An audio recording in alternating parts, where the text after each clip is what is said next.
Okay, we're out on another walk, and the first snake of the evening is this bamboo pit viper. We're actually on the exit half of our walk. It's a trail where we walk down and then walk back, but this one was not out on the way down and it's out now, so hopefully that means we've got a chance at some more before we finish. But yeah, this is a very typical looking male bamboo pit viper. You may be able to tell, if I can get focusing close here, that this has a very distinct characteristic white stripe above the lip. That is a very typical male characteristic. You don't see the white on the lips of the females.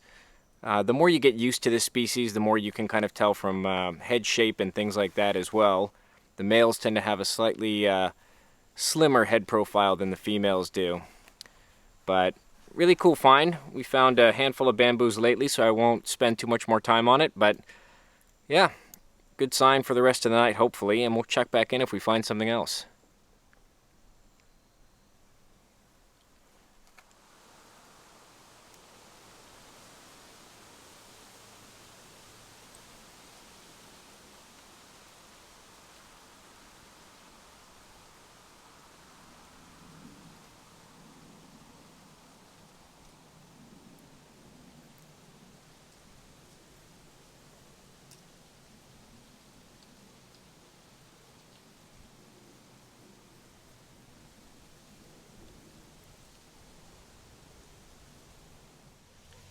Alright, as hoped on the walk out, we've got a second bamboo set up in ambush.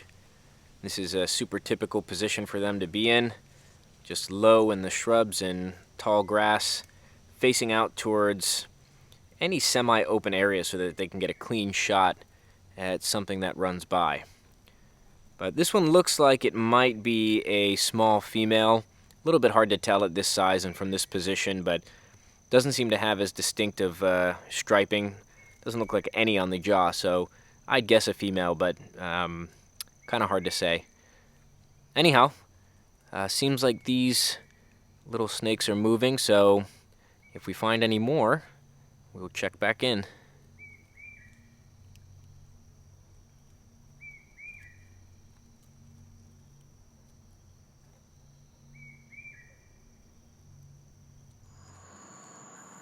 Alright, we're out for another walk, and I bumped into a buddy of mine, George, and his friend, and George spotted this bamboo pit viper, small bamboo pit viper, right on the side of the path that we're walking on.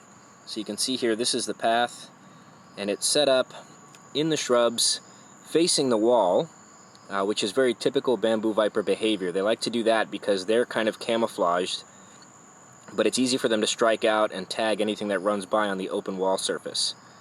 So, very typical bamboo spotting. Just kind of started the walk, so I'm expecting maybe we'll see a few more. It's nice and humid tonight, but decent start, few minutes in, and good spotting by George. Alright, it's been a bit of a long walk without too much success, but we've got our next snake here. And for those who know Hong Kong, you'll know that this is not a worm. This is actually a common blind snake. Hong Kong's smallest species of snake. One of the smallest in the world. You can see there's my hand. And I'm not going to chase it around too much. It's probably going to be distracting to look at, but in he goes there. And they're a fossorial snake, and this one seems to be out and about looking for ants or ant larvae. But anyways, we're going to keep walking. We're coming up to the last stretch of the walk here where it's our best chance to find something else. So fingers crossed we don't end on a blind snake. Alright, our next snake, another common blind snake. Out and about on the hunt for these ants that seem to be filling this little gutter. Anyways, we're going to keep walking. Fingers crossed for at least another bamboo.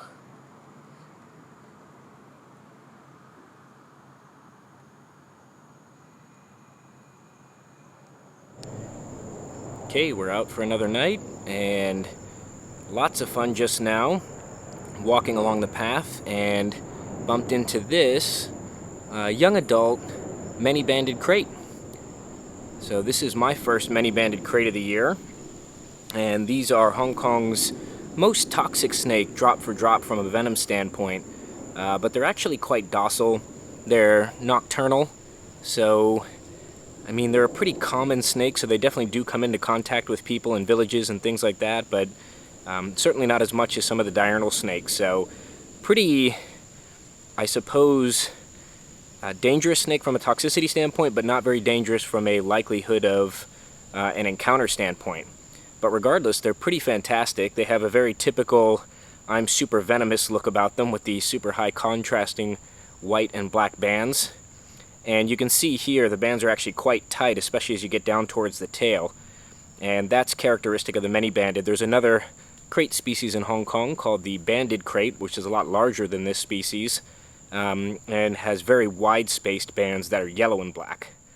So the other key distinguishing feature of these snakes from some of their mimics, like the wolf snakes here, is that their vertebral scales, the scales that run right down the middle of their back, actually have larger scale size than the scales on the rest of the body. You might be able to see it a little bit here. And the movement you just saw is I stepped to the side as it looked like it was going to head back my way.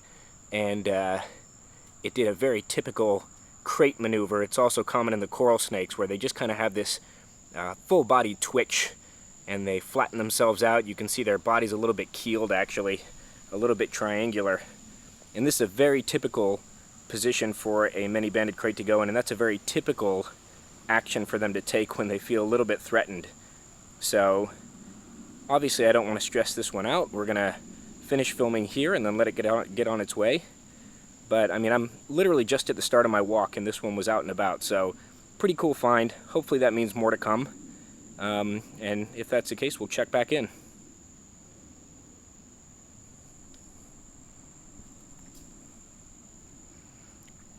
Oh, just before we sign out, this is another very typical krait move where they tuck their heads under their body defensively. So the banded kraits do that quite a lot too, and they have a little nubby tail that looks like a false head.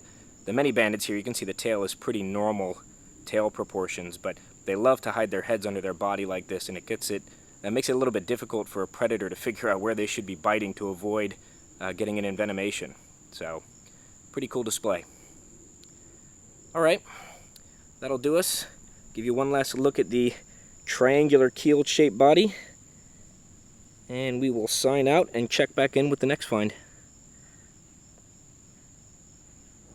Alright, we've got our next snake of the night, just a little ways down the path from the last one, and it's another many banded krait.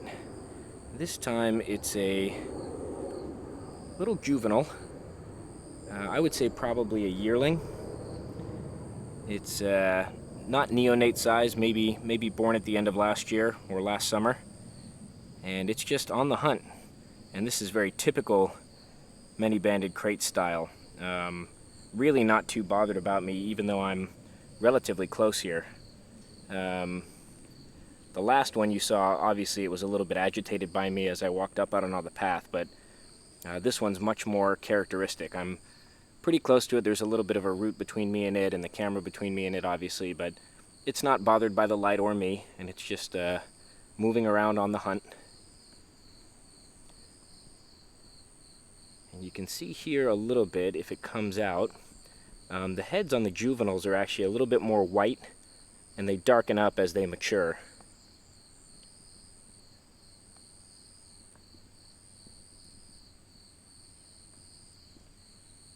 Yeah, so I'm going to keep an eye on it for a second, and if it comes out a little bit more clearly, I will switch back on. It actually looks like it's making its way into the tree root, so I think it's probably going to close us off for this one here.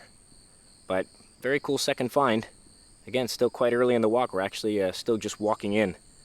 So keep you posted if we find anything else.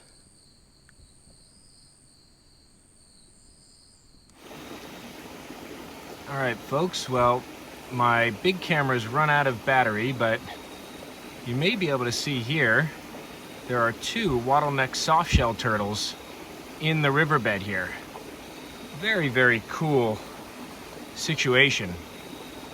So we're not going to get much of a better look at them, I don't think, but Kind of cool to see them. The one at the top kind of swam up under that debris, so I think that one's gone, and the one down the bottom's burying in a bit. So this is about all we'll get to see of them, but I thought it'd be very cool to film this in situ shot, even if I've had to switch to the phone since my camera batteries died.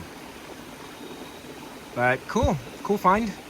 We're gonna keep walking, see if we can come up with something else. But kind of fun, 2 kraits and 2 bottlenecks. All right, well, we are on the walk out. Not too eventful after the bottlenecks, but just alongside the path, as I was heading out, I noticed this guy. A tiny little bamboo pit viper with a nice meal in its belly. And you can tell it's got a meal because obviously there's a pretty big bulge there, a bolus. But also when the skin is stretched on the bamboo vipers, you can see the barred pattern on the interstitial skin in between the scales. So it kind of shows up as a little bit of black and white bars, which is pretty evident on this one. So very cool find. Kraits and bamboo, so still some of the more common stuff, but especially nice to see the kraits out. That means spring is struck, so pretty cool. Like I said, we're on the way out, so check back in if we spot something else. Otherwise, we'll pick back up on the next night.